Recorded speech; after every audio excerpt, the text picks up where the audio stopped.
How to fix Riot Client not opening or launching. Hello everyone, this is Sabrina here to help you today. So without any further ado, let's get right into the video. So first,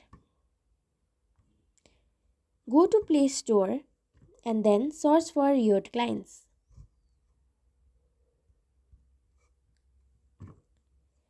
Make sure you have the latest version. Instead of this play button, if there is an update button, simply tap on it and get the latest version of Riot Games or Riot Mobile.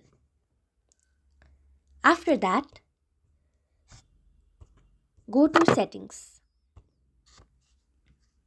go to Apps, find Riot Games.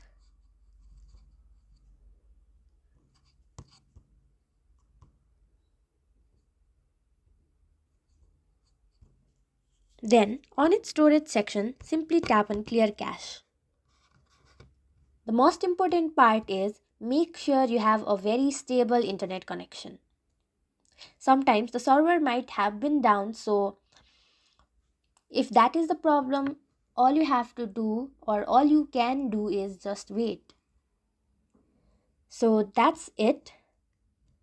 Thank you for watching this video. Make sure to like, share and subscribe to our YouTube channel. If you got any question, comment them down and I'll catch you in the next one.